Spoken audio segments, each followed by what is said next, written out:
We have Maleficent here. What are these three starter decks? Well, you want to know what the best Lorcana starter deck is? I'm here to tell you. If you're new to this channel, I'm T-Right Lorcana, and I've been an avid TCG player for the last decade. I placed top 16 in the biggest Yu-Gi-Oh tournament ever held, consisting of 4,006.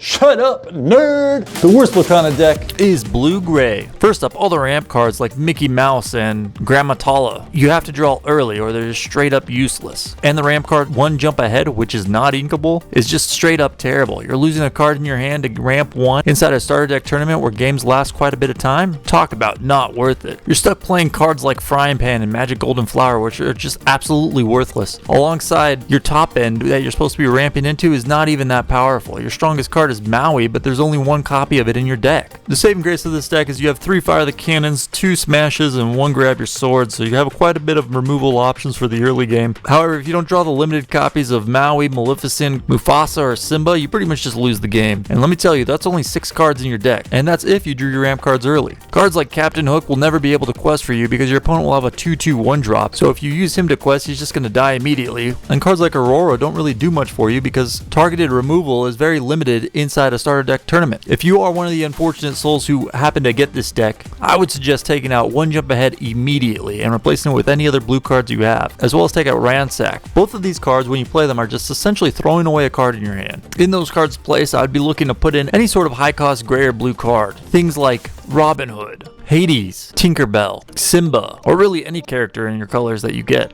The next deck, green-red, is significantly stronger than blue-gray. It has even been the winner of quite a few starter deck tournaments. It has quite a bit of powerful cards like Pongo, Mad Hatter, Dragonfire, and Aladdin. These cards are so good that they'll probably win you the game if you play them on curve. However, this deck suffers quite a bit because it has a lot of terrible uninkable cards. These cards are Steal the Rich and Stampede. There are so many uninkables in this deck that it's actually hard to get to 6 and 7 ink in order to play Rapunzel and Aladdin. If you get this starter deck, you're a lot better off than if you would have gotten blue-gray. I'd be looking to remove Stampede and Steal from the Rich immediately, and replacing those with any inkable cards in your colors. You'll find that just having cards to be able to put into your inkwell is going to go quite a ways. If you manage to pack Cusco, ensure you include him in your deck. You'll likely win any game that you draw in. But hey, don't take my word for it. Listen to Johnny's experience. Cusco beat my ass and fucked my mom.